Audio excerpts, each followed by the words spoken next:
Hi guys, I am Shivam Gupta, owner and founder of Mockzone MBA Nutrition. So guys, today's video is going to be extremely more for those who are preparing for TISNET 2022 exam, which is on 26th Feb. Because in this video, I'm going to discuss about quants, tricks and shortcuts. तो guys, ये video में मैंने numbers, algebra, geometry, almost सारे topic से कुछ important concept जो आपको आने चाहिए वो सब डिस्कस किए हुए हैं और बहुत ही शॉर्ट मैनर में। द थिंग इज कि काफी लोग जो हैं वो कि लास्ट ईयर बड़ा फायदा टेस्ट का क्वांट्स मेनली, तो काफी लोग हाई लेवल क्वेश्चन लगा रहे थे। बट कभी कभी क्या होता है guys, जब आप ज्यादा हाई लेवल क्वेश्चन लगाते हो तो बहुत ही बेसिक चीजें आप नहीं पढ़ते हो। ये आपको अब देखना पड़ेगा कि गाइस टेस्ट में थ्योरी क्वेश्चंस भी आ जाते हैं। तो इस वीडियो में मैं कुछ आपको प्रॉपर्टीज ज्यादा फोकस किया है वीडियो में, और कुछ ऐसे चीजें बताएंगे जो शायद आपने नहीं सुनी होंगी पहले। ठीक है, तो ये वाला वीडियो आपके लिए इंपॉर्टेंट है बिकॉज मैंने ऑलरेडी काफी शॉर्टकट्स की वीडियो बना चुके हैं पॉइंट्स की, तो वहां से आपका कवर हो गया होगा। बस इस वीडियो में आपको कुछ नई चीजें मिलेंगी। तो ये वाला वीडियो आप जरूर देखो और उसको नोट करो और अपने फ्रेंड्स को भी शेयर करो। जल्दी से इस वीडियो को लाइक कर दो, लाइक करने से वीडियो पर आ जाएगा, काफी लोगों की हेल्प हो जाएगी। एंड सब्सक्राइब जरूर करो बिकॉज आगे बहुत सारे एग्जाम्स लाइंड अप है, like CMAT, CET, CAT, next year के दिखा जाए तो ठीक है। तो सब में हम लोग काम करने वाले हैं, जीके वगैरह सीमैट के लिए। चलो गाइस देख लेते हैं। गाइस टेस्ट का टेलीग्राम ग्रुप ज्वाइन कर देना आप, एग्जाम के बाद आपको रिव्यू वगैरह मिलेंगे यहाँ पे कैसे भर गया और रिजल्ट्स में भी आपको हेल्प मिलेगी। ठीक है, डिस्क्रिप्शन में लिंक दे दूंगा उसका। तो गाइस स्टार्ट कर लेते हैं। तो बेसिकली पहला कंसेप्ट क्या है, pi is an irrational number. Guys ध्यान देना, पाई आपका इरेशनल नंबर होता है, बट 22/7 आपका रेशनल नंबर होता है। Actually the thing is pi को जो हम लिखते हैं ना 3.14, एक्चुअली में 3.14 नहीं होता, ये अप्रोक्सीमेशन लिखते हैं, ये आगे नंबर चलते रहे आते हैं। ठीक है, तो ये इरेशनल है। रेशनल नंबर क्या होता है, रेशनल मतलब होता है, ऐसे याद करो, R for rational, R for recurring. जैसे 1/3 है, इसको आप क्या लिखते हो, 0.3333, तो रीअकर कर रहा है ना, तो रेशनल है। इन शॉर्ट रेशनल नंबर क्या होता है, अगर वैसे डेफिनेशन वाइज देखा जाए, any number that can be written as p/q form, वो होता है रेशनल नंबर। 1/3 ले सकते हैं बट हम पाई को नहीं ले सकते। ठीक है, तो 3.14 जो एक्चुअल में पाई होता है ये आपका इरेशनल होता है, इसको हमने 22/7 मान लिया है। ठीक है, तो ये मेरा रेशनल है 22/7, बट एक्चुअली पाई पूछा जाए तो पाई हमारा इरेशनल है। ठीक है, बिकॉज ये कंटिन्यू चलता रहता है, 1 4 के बाद कुछ और डिजिट आती चली जाएंगी, कभी रुकेगा नहीं। ठीक है, दैट इज वाई ये इरेशनल नंबर है। ठीक है, तो ये इंपॉर्टेंट प्रॉपर्टी है, काफी लोग गलत करके आ जाते हैं इसको। ठीक है, तो पाई को आप क्या क्या लिख सकते हो, 3.14, 22/7, और कभी कभी आप पाई को ऐसे भी लिखते हो 355/113। बहुत ही रेयर यूज होता है ये, मेरे ख्याल से स्कूल टाइम पे होता था यूज, बट बता दिया मैंने कि कभी कभी क्वेश्चन ऐसा आ सकता है जहाँ पे आपको ये यूज करना पड़ जाए, आपका काम इजी हो जाए इसलिए। ठीक है, वैसे जनरली होता नहीं। अब आते हैं नेक्स्ट कंसेप्ट पे। One is neither composite nor prime. One आपका नाइदर कंपोजिट नॉर प्राइम है। ठीक है, काफी लोग कंफ्यूज आते हैं, वन को प्राइम समझ लेते हैं, तो one neither composite nor prime है। ठीक है, एक मिनट में स्क्रीन क्लियर कर देता हूँ। ठीक है, प्रॉपर फैक्टर्स क्या होते हैं गाइस, प्रॉपर फैक्टर्स मतलब होता है एक्चुअल जो वो खुद एक नंबर है वो काउंट नहीं होगा, बाकी सब होंगे। जैसे मान लो 8 है, 8 के टोटल फैक्टर्स कितने होते हैं, 8 को अगर ऐसे करो 2 क्यूब तो ये कितने आएंगे, 3+1, 4 फैक्टर्स आएंगे 8। वो कौन कौन से फैक्टर्स होंगे 8 के, 1 2 4 एंड 8। तो ये 4 फैक्टर्स में 8 अपना खुद का भी इंक्लूडेड है। प्रॉपर फैक्टर्स मतलब होता है आप जो खुद का नंबर है वो इंक्लूड नहीं होगा। That is why proper factors का फॉर्मूला होता है टोटल फैक्टर्स -1। ठीक है, याद रखना प्रॉपर फैक्टर्स क्या होता है। Proper and improper fractions. Gas proper fractions क्या होते हैं, जब आपका न्यूमरेटर छोटा होता है डिनोमिनेटर से, तब आपका प्रॉपर फ्रैक्शन होगा। जैसे 3/8, 4/5, ये सब प्रॉपर फ्रैक्शन की एग्जांपल है। इम्प्रॉपर फ्रैक्शन में क्या होता है, जब आपका न्यूमरेटर डिनोमिनेटर बराबर हो या न्यूमरेटर बड़ा हो डिनोमिनेटर से, तो होता है इम्प्रॉपर। जैसे कि 5/3, 6/4, यहाँ पे न्यूमरेटर बड़ा है डिनोमिनेटर से, तो इम्प्रॉपर हो गया। ठीक है, अगर 5/5 कर दोगे तब भी, मतलब कोई भी इंटीजर एक तरह से आप बोल सकते हो इम्प्रॉपर फ्रैक्शन के। इंटीजर तो खैर हो गई, वन आपका, ये भी आपका एक तरह से इम्प्रॉपर फ्रैक्शन हो गया, बिकॉज वन कब होगा, जब आपका न्यूमरेटर डिनोमिनेटर बराबर हो तब। और एनी इंटीजर का न्यूमरेटर है 6/1, ऐसे भी लिख सकते हैं। यहाँ पे न्यूमरेटर आपका बड़ा डिनोमिनेटर से, ये भी हो सकता है। बट मेन चीज ये है कि प्रॉपर इम्प्रॉपर की डेफिनेशन आपको आनी चाहिए। ठीक है, सिंपल सी बात है, प्रॉपर फ्रैक्शन कौन सा, वेन आपका न्यूमरेटर छोटा और डिनोमिनेटर से, जैसे 3/8, 1/2, 3/11 के। इम्प्रॉपर मतलब जब आपका न्यूमरेटर बड़ा हो या बराबर हो डिनोमिनेटर के, तब। ठीक है, ये मेरा हो गया फोर्थ पॉइंट। अब आते हैं फिफ्थ में, लाइक एंड अनलाइक फ्रैक्शंस क्या होते हैं। लाइक फ्रैक्शन मतलब होते हैं जब आपका डिनोमिनेटर सेम हो, दो दो और टू और मोर देन टू फ्रैक्शंस अगर दिए हुए हैं, अगर सबके डिनोमिनेटर बराबर हैं, जैसे मान लो 1/2, 3/2, 7/2, ये ये लाइक फ्रैक्शंस कह जाएंगे, बिकॉज यहाँ पे डिनोमिनेटर सबका सेम है। अनलाइक फ्रैक्शन में डिनोमिनेटर अलग होगा, जैसे 1/2 एंड 1/3, ये अनलाइक फ्रैक्शंस, तो कॉम्बिनेशन नहीं होते हैं टू और मोर देन टू के केस में, ठीक है। तो सारा डिसीजन मेकर डिनोमिनेटर होता है, ठीक है। तो ये चीज है। Then we have any number can be written as in the form of complex number. तो गाइस कॉम्प्लेक्स नंबर क्या होता है? कॉम्प्लेक्स नंबर आपका होता है real plus imaginary part, A plus I B form का, ठीक है, जैसे 3+2i। अब अगर बी आपका 0 हो गया तो ये पूरा पार्ट 0 हो जाएगा, तो आप बोल सकते हो ना कि बी 0 है और ए 3 है, तो 3+0i मतलब 3 तो हुआ। तो हम किसी भी इंटीजर को भी कॉम्प्लेक्स फॉर्म में लिख सकते हैं, तो ट्रू एंड फॉल्स में आएगा तो समझ जाना। मतलब any number can be written as in the form of complex number, A plus I B form में। यहाँ पे ए क्या होता है? A is your real part and B and I B is the imaginary part. I जो होता है ना, ये आयोटा होता है, इसकी वैल्यू होती है √(-1), √(-1). पहली बार देखा होगा कि माइनस के बाहर रूट लगा है, ठीक है, तो इसको आई बोलते हैं। और आई स्क्वायर क्या होता है आपका? ये होता है -1, ठीक है। I2/4 क्या होता है? 1, क्योंकि अब एक बार स्क्वायर और करोगे इसको तो ये भी स्क्वायर हो जाएगा, ये आपका 1 हो जाएगा, ठीक है। Any prime number can be written in the form of 6k+1 and 6k-1। कोई भी प्राइम नंबर आपका होगा 3 से बड़ा, मतलब 5 से स्टार्ट करोगे, वो प्राइम नंबर आपका या तो इस फॉर्म का होगा तो इस फॉर्म का होगा, पक्का है, ठीक है। बट आप ये नहीं बोल सकते हो कि हर एक नंबर जो इन दोनों फॉर्म का है वो प्राइम होगा, ऐसे नहीं बोल सकते आप। तो इन शॉर्ट, कोई भी प्राइम नंबर को आप एक्सप्रेस कर सकते हो या तो इस फॉर्म में या तो इस फॉर्म में, ठीक है। 5 से स्टार्टिंग होनी चाहिए, 3 नहीं माना जाएगा 5 से। जैसे 5 कैसे आएगा? अगर इस फॉर्म का है 5, बिकॉज 6 × 1 -1। अगर आप बोलो 19 किस फॉर्म का है, तो 19 क्या है? 6 × 3+1, तो 6k+1 फॉर्म का है। तो कोई भी प्राइम नंबर आप ले लो, इन दोनों फॉर्म का होगा ही होगा, 5 से स्टार्ट करें, ठीक है। तो ये चीज है। डिजिटल सम क्या होता है? डिजिटल सम कैसे निकालते हो आप? Digital sum is same as finding the remainder by 9। Digital sum क्या होता है? जैसे 145 है, 145 को ऐड करते रहो डिजिट जब तक सिंगल डिजिट ना आ जाए। 7+4+5, ये कितना हो गया? 10। 10 को अगेन 1+0, तो 1, तो डिजिटल सम इज 1, ठीक है। तो ये निकालने का एक तरीका और होता है कि आप बस 9 से डिवाइड कर दो वो नंबर को, और जो भी रिमाइंडर आएगा वो डिजिटल सम का। तो उसकी जरूरत कब पड़ती है? जब आपका ऐसा कुछ बोलेगा find the digital sum of 2⁻99। अब इसको मल्टीप्लाई थोड़ी करोगे बैठ के, आपकी पूरा मल्टीप्लाई नंबर आएगा, फिर उसको ऐड करोगे डिजिट्स, तब क्या करोगे? सीधे 9 से ऐड कर दोगे, जो भी रिमाइंडर आएगा वो आपका डिजिटल सम होगा। कोई नंबर है, मान लो n है, तो अगर आप 3 नंबर्स मल्टीप्लाई करो, a into B into C will be equal to a plus b plus C, ऐसा कब पॉसिबल है? 6 के केस में। तो 6 एक ऐसा नंबर है तो 6 को आप लिख सकते हो 1 × 2 × 3 इज इक्वल टू 1+2+3, दोनों सेम आ रहे हैं, ठीक है। तो ये 6 हो गया, याद कर लो ये चीज, कहीं यूज हो सकता है बस। a factorial plus b factorial plus c factorial equal to abc, ये क्या होता है? ये आपका होता है 145, मतलब 1 abc 145 है। 1 factorial plus 4 factorial plus 5 factorial, देखो सो करके कितना आ रहा है?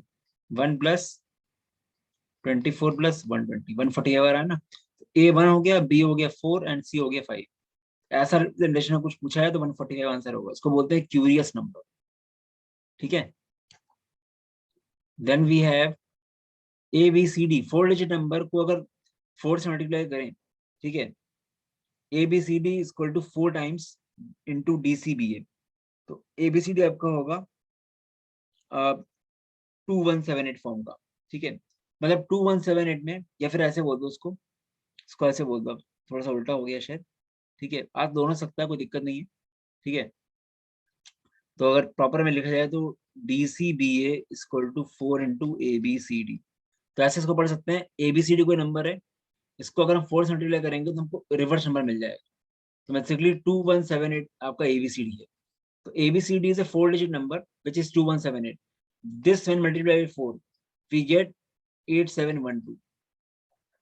ठीक है, तो ऐसा क्वेश्चन आ सकता है, any 4 digit number when multiplied by 4 reverses its digits. Find the 4 digit number या find the sum of the digits of a 4 digit number. तो आपको याद होना चाहिए कि 2178 एक ऐसा नंबर है जिसको 4 से मल्टीप्लाई जब करते हैं हम लोग तो हमको उल्टा दे देता है, तो आपको ये नंबर याद होना चाहिए, तो क्योंकि डायरेक्ट नंबर नहीं पूछेगा वो पूछेगा सम ऑफ द डिजिट्स, ताकि आप वहां निकालना पाओ ऑप्शन देख के। सम ऑफ डिजिट्स क्या हो जाएगा, क्वेश्चन आ चुका है इसलिए बता रहा हूँ। सम हो जाएगा इसका 18। ठीक है, तो नंबर याद करना है आपको मेनली 2178। ठीक है, every integer is either even और odd. Even and odd number सारे इंटीजर्स के लिए होते हैं, चाहे नेगेटिव हो चाहे पॉजिटिव हो, और जीरो आपका इवन नंबर होता है, कंफ्यूज मत होना। ठीक है, अब देखो गाइस, बॉड मास रूल सबको पता होता है, बॉड मास कुछ पढ़ाने की चीज नहीं है, बट यहाँ पे एक विनिकुलम एक चीज होती है, V V BODMAS. Vinculum basically bar होता है, तो आप ध्यान रखो, कभी भी अगर बार लगाए तो पहले बार सॉल्व करोगे, और बार को आप डायरेक्टली रिप्लेस कर सकते हो ब्रैकेट से सीधे, बिना कोई साइन चेंज करे, ऐसे। मतलब ये पहले सॉल्व होगा। मतलब एग्जाम्पल दूं, अगर अगर ऐसा लिखा है, इसको आपको सॉल्व करना है ना, तो कैसे सॉल्व करोगे, इसको आप रीराइट कर सकते हो बिल्कुल ऐसे। मतलब जहां पे बार लगाया ना, ये हटा के सीधे ऐसे लगा दो, साइन को जैसा है वैसे रहे। अब आप जो करोगे वो आपका आंसर आएगा। तो गैस, धोखे से भी गलती मत कर देना, कुछ ऐसा मत कर देना। काफी लोग क्या करेंगे, ऐसे ऐसा लिखा हुआ है तो माइनस कॉमन लेके फिर ब्रैकेट कर देंगे, कुछ मत करना। बस ये बार हटा के ब्रैकेट कर दो ऐसे। एक तरह से बार ब्रैकेटी टाइप का होता है। ठीक है, तो कंफ्यूज मत होना इसमें। ये वाला क्वेश्चन सॉल्व करते हैं जरा। 78 माइनस स्क्वायर ब्रैकेट 24 माइनस करली ब्रैकेट 16, 5 माइनस 4 माइनस 1 इज 3। ठीक है, बाकी तो सब कर लोगे। मेरा पढ़ाने का मतलब ये था कि आपको वेनिकुलम आना चाहिए। ठीक है, तो क्या हो जाएगा, 5 माइनस 3 टू 32 हो जाएगा ये, और 24 माइनस 32 ये आपका हो जाएगा 8। ठीक है, तो ये आपका हो जाएगा -8। तो 78 प्लस 8 इज 86 आंसर आ जाएगा आपका। ठीक है, क्या किया आपने, इसको सॉल्व किया पहले, 4 माइनस 1 आपका 3 आ गया, 5 माइनस 3 2, 16 टू 32, 24 माइनस 32 इज, ये आपका आ जाएगा -8। ठीक है, -8 और बाहर भी माइनस है, तो +8 हो जाएगा, तो 86 आपका आंसर आ जाएगा। अब वैसे बात करते हैं कुछ अलजेब्रा में quadratic equations. Quadratic equation nature और रूट्स की बात करते हैं। तो जो शी धाराचार मेथड होता है, जिससे आप रूट्स निकालते हो दो, वो क्या होता है, -b plus minus √b² minus 4ac upon 2a। तो गैस, आपके जो रूट्स होते हैं प्लस माइनस यहाँ पे लिखा है ना, प्लस अगर रहेगा तो एक रूट आएगा, और प्लस या माइनस कर दोगे यहाँ पे तो दूसरे रूट आ जाएगा। ये एक्स की वैल्यू है। ठीक है, और ये डिसाइडर कौन होता है कि एक्स कैसा होगा, 11 √b² माइनस 4ac। तो अंदर जो टर्म होता है ना, b² माइनस 4ac, ये आपका डिस्क्रिमिनेंट होता है। डी जो होगा उस पर डिपेंड करेगा। तो बेसिकली अगर आपका डी बड़ा है जीरो से, अगर डी आपका अंदर वाला पार्ट जीरो से बड़ा है, तो बेसिकली उस केस में क्या होगा, उस केस में रूट्स आपके रियल होंगे। उस केस में आपके रियल तो होंगे ही रूट्स, क्योंकि डी अगर बड़ा है जीरो से, तो अंडर रूट के अंदर पॉजिटिव चीज है ना, तो इमेजिनरी को कोई चांस ही नहीं है। तो रूट्स आपके रियल होंगे और डिस्टिंक्ट भी होंगे, बिकॉज एक बार प्लस होगा माइनस होगा। अब रियल एंड डिस्टिंक्ट में दो केस होते हैं, कि रियल के अंदर क्या आता है, रेशनल या इरेशनल, ये भी होता है ना रियल के अंदर। काफी लोग को ये नहीं पता होता रियल के अंदर रेशनल इरेशनल होता है। रियल एक बड़ी चीज है। ठीक है, रियल मतलब एक तरह का फादर है, उसके बच्चे हैं रेशनल और रेशनल। ठीक है, तो स्पेसिफिकली अगर बोला जाए कि रियल तो है ही है जब ये हुआ। अब रेशनल कब होगा, जब आपका डी परफेक्ट स्क्वायर है। मतलब ये परफेक्ट स्क्वायर होगा तो रूट चला जाएगा, जैसे मान लो अंदर 49 आ गया, रूट 7 हो गया, तो रूट वाला पलट गया। जैसे ही रूट पलट गया, we can write in the form of p/q। ठीक है, तो उस केस में आपके रूट्स हो जाएंगे रेशनल। और अगर डी परफेक्ट स्क्वायर नहीं है तो रूट रहेगा हमेशा, तो हो जाएंगे रेशनल। ठीक है, तो रियल के अंदर भी दो चीजें होती है। अगर डी आपका जीरो हो जाए, ये पूरा पार्टी गायब हो जाएगा, जीरो हो गया तो क्या बचेगा, सीधे आपके रूट्स हो जाएंगे रियल एंड इक्वल, क्योंकि ये जीरो हो गया। प्लस माइनस का कोई रेलेवेंसी नहीं है यहाँ पे, -b/2 आंसर आएगा दोनों केस, रियल और इक्वल होगा रूट्स आपके। ठीक है, डी अगर छोटा हुआ जीरो से, मतलब अंदर वाला पार्ट जीरो छोटा हुआ, तो रूट के अंदर निगेटिव है, तो मतलब इमेजिनरी होगी। कॉम्प्लेक्स बोल सकते हो आप, कॉम्प्लेक्स या इमेजिनरी बोल सकते हो, distinct, complex and distinct roots हो जाएंगे आपके। ठीक है, जनरली कॉम्प्लेक्स रूट्स को तभी बोला जाता है जो इमेजिनरी पार्ट आता है। ठीक है, वो एक तरीका अलग है, हमने बताया कि इंटीजर को लिख सकते हैं कॉम्प्लेक्स के फॉर्म में, बट कॉम्प्लेक्स टर्म तभी यूज होगा जब आपका इमेजिनरी की बात हो रही होगी। कभी कभी आपको ऑप्शन इमेजिनरी देगा, कभी कभी आपको कॉम्प्लेक्स दे देगा। ठीक है, ये चीज है। तो ये हमारा हो गया क्लियर। अब वन, ऐसा कोई भी क्वेश्चन आता है गाइस कि अगर आपका एक रूट रेशनल है, जैसे एक रूट आपका 2 + √3 है, तो दूसरा रूट ऑटोमेटिकली आपका 2 - √3 होगा। बट याद रखना, ठीक है, ये आपका रहेगा, बट ये तब रहेगा जब आपके कोफिशिएंट्स रेशनल है, ठीक है। अगर आपके रेशनल कोफिशिएंट्स है, सॉरी यहाँ पे इरेशनल है गाइस, ये वन रूट इज इरेशनल, ठीक है, रेशनल नहीं है। अगर एक रूट आपका इरेशनल है तो दूसरा रूट आपका कॉन्जुगेट होगा इसका। एक रूट अगर 2 + √3 है, दूसरा रूट 2 - √3 होगा। बट ये चीज तब होती है गाइस जब आपके जो क्वाड्रेटिक इक्वेशन के कोफिशिएंट्स होते हैं वो रेशनल होने चाहिए। लाइक क्वाड्रेटिक इक्वेशन आपकी इस तरह होती है ना, ax² + bx + c, तो ए बी सी मतलब मेनली इसके जो एक्स कोफिशिएंट्स हैं, ठीक है, ये अगर आपके रेशनल है तभी रहेगा वो, ठीक है, तभी आपका ऐसा पेयर वाइज होता है, ठीक है। तो याद रखना कि कभी भी अगर एक रूट आपका इरेशनल है, दूसरे रूट उसका कॉन्जुगेट होगा। सेम फॉर कॉम्प्लेक्स, अगर एक रूट आपका इमेजिनरी है 2 + 3i, तो दूसरा रूट आपका 2 - 3i होगा, प्रोवाइडेड आपके जो कोफिशिएंट्स होंगे वो आपके कौन क्या होंगे, वो आपके रियल होंगे, ठीक है। तो कॉम्प्लेक्स के केस में कोफिशिएंट्स रियल होंगे और इरेशनल केस में कोफिशिएंट्स रेशनल होंगे, ये लिखा रहेगा, तभी आप कर पाओगे, ठीक है, ध्यान रहना चीज। तो कॉम्प्लेक्स कॉन्जुगेट्स और इरेशनल के कॉन्जुगेट्स दो की बात हो रही है। अब आते हैं हम लोग याले में। Guys A B C multiplication है, बेसिकली ए बी सी जो आपका है, ठीक है, is equal to a³ + b³ + c³, ये मल्टीप्लीकेशन है, नॉर्मल है, ठीक है। ऐसे मान लो 153 है, 153 को क्या ले सकते हो, 1³ + 5³ + 3³, सो करोगे सॉल्व तो आपको 153 मिल जाएगा, ठीक है। 370 को आप ले सकते हो 3³ + 7³ + 0³, ये चार नंबर याद कर लो, ये तीन चार नंबर ऐसे ही है, इन सबका क्यूब करोगे यही नंबर मिलेगा, बहुत इंपॉर्टेंट है। पूछ सकता है आपसे 150 से लेकर 450 बीच में ऐसे कितने नंबर्स होंगे जो ये सेटिस्फाई करेंगे, तो कितने नंबर्स होंगे, ये चार, ठीक है। अब गाइस एक चीज और आती है, अगर a + b + c 0 है तो a³ + b³ + c³ will be equal to 3abc। इसको आप ऐसे ही बोल सकते हो a³ + b³ + c³ - 3abc = 0, बात वही होगी। तो when a + b + c = 0, a³ + b³ + c³ = 3abc, ठीक है। अब ये पढ़ लो, बहुत इंपॉर्टेंट है, क्योंकि आपको बड़े बड़े नंबर से देगा, जैसे कि a² + b² + c² - ab - bc - ca is equal to half of a - b² + b - c² + c - c²। अब ये फॉर्मूला यूज कहाँ पे होगा, मान लो आपको a दे दे 1000, b दे दे 1002 और c दे दे 1004, आपको बोले ये निकालना है, निकाल पाओगे आप, नहीं निकाल पाओगे इस तरह से, इसमें लगा के बहुत टाइम लग जाएगा, बट यहाँ निकाल लोगे आप। a - b करोगे तो क्या आएगा 2², b - c 2², c - a 4², तुरंत आंसर आ जाएगा। तो ये फॉर्मूला करना जरूरी है, ठीक है। और जब ये फॉर्मूला क्या हो जाएगा, ये हो जाएगा half of A B C, बस ए बी सी आगे आ जाएगा, बाकी सब सेम रहेगा, ठीक है। ये चीज है, ये फॉर्मूला इसके बराबर होता भी है, ठीक है। ये चीज है, बाकी मैंने अलजेब्रा की वीडियो में बनाया है सब कुछ, ठीक है। ये हमारा हो गया। कॉर्ड प्रॉपर्टीज की अगर बात करूंगा तो एक दो कॉर्ड प्रॉपर्टीज देख लो आप। पहली तो ये है कि सेंटर में अगर मान लो कोई कॉर्ड है, कॉर्ड सेंटर से अगर थीटा एंगल बना रहा है, सॉरी, सेंटर से अगर थीटा एंगल बना रहा है तो उसी सेगमेंट में उसका हाफ एंगल बनाएगा θ/2।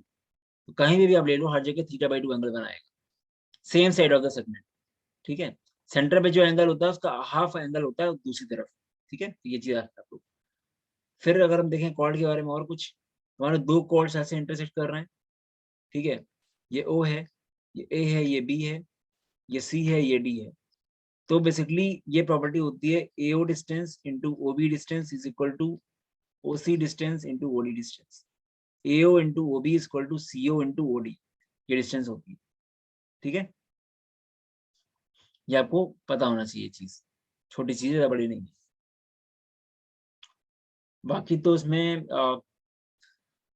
एरिया ऑफ सेक्टर तो बताइए, θ/360 इंटू πr² होता है एरिया ऑफ सेक्टर।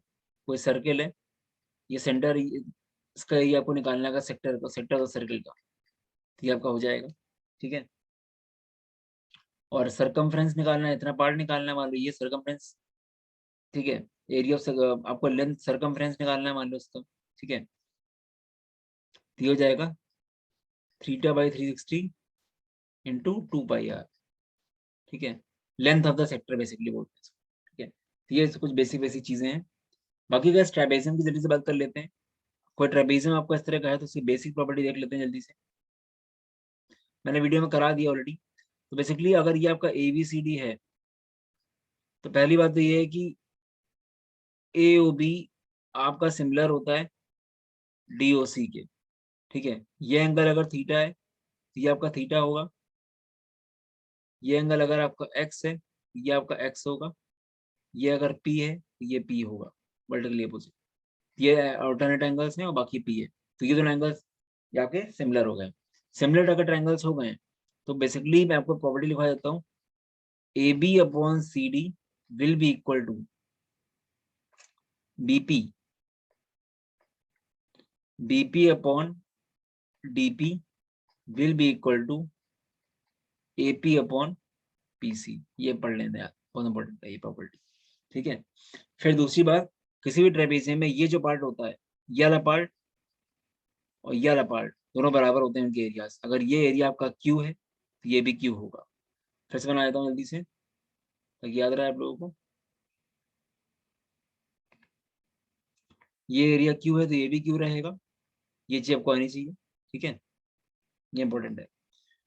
और कैसे आपको ये चीज पता होनी चाहिए सिमिलैरिटी की, कि सिमिलैरिटी में आपका जो एरिया होता है A1 upon A2 that is equal to S1 upon S2 का स्क्वायर, मतलब साइड्स का स्क्वायर होता है सिमिलैरिटी में।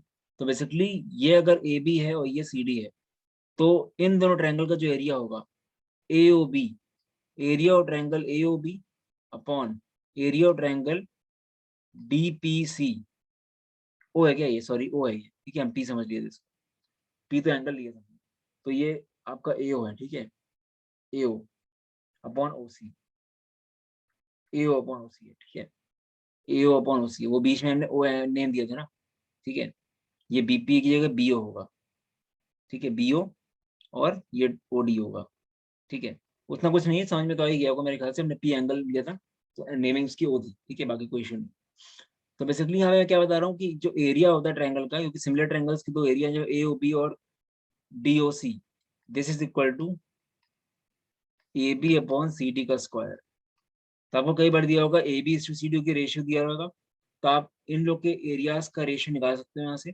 फिर आपको मैंने एक प्रॉपर्टी बताई थी, अगर ये एरिया P1 है, इसका एरिया P2 है, तो आप ये भी कर सकते हो।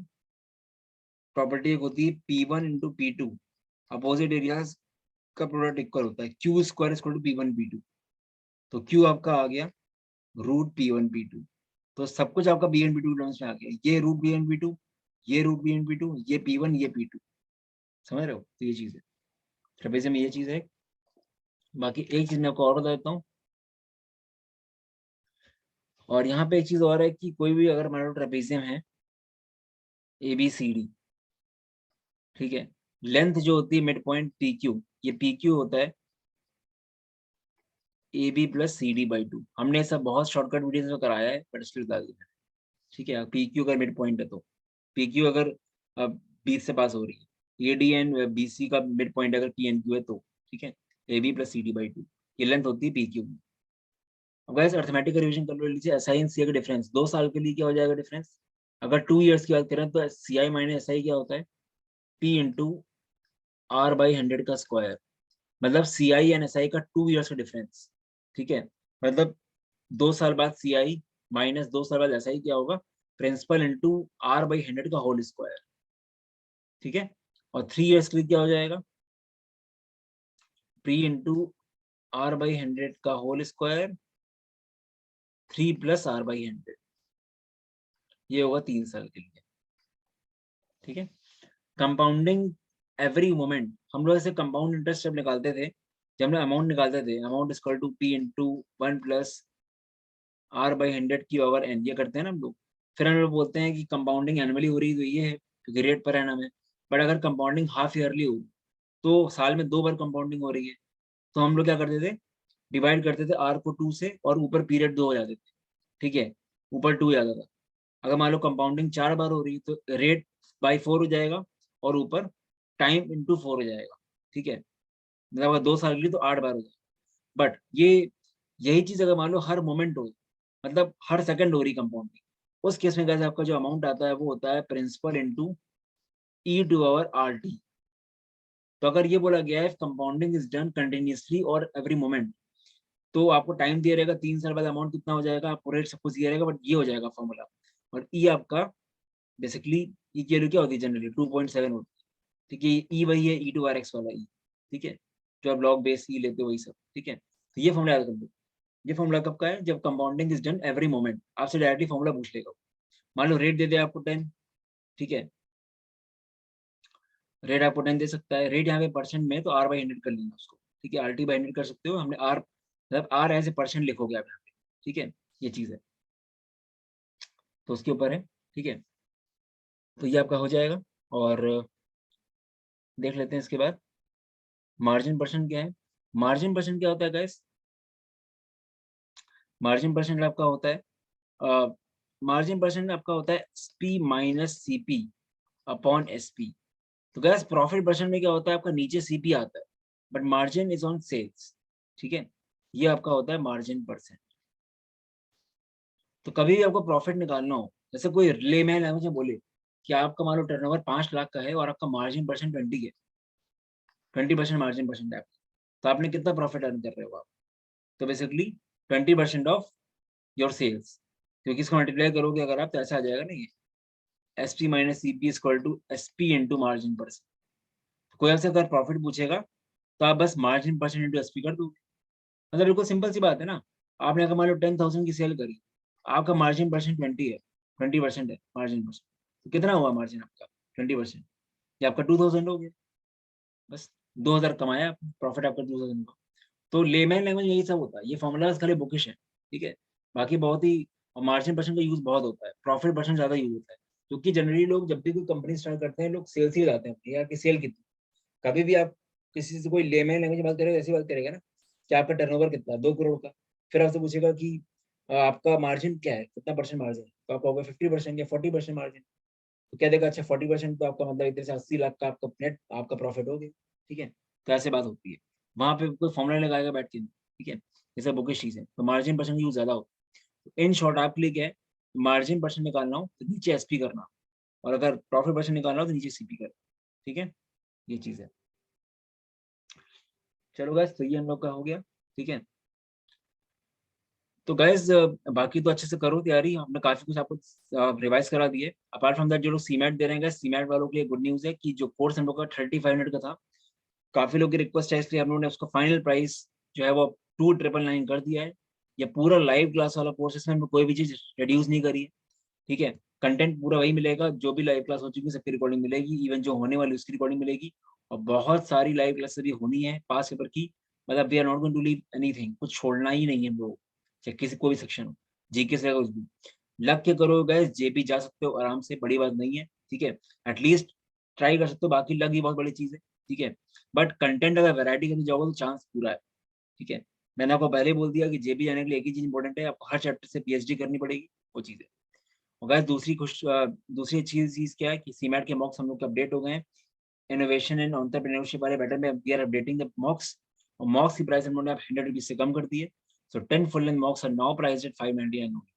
मॉक्स एक एक करके लाइव हो रहे हैं, फर्स्ट फ्री मॉक लाइव हो गया न्यू पैटर्न पे, 5 मार्च तक सारे मॉक्स लाइव हो जाए, ठीक है। चलो guys, this was all of the video, all the best, bye bye.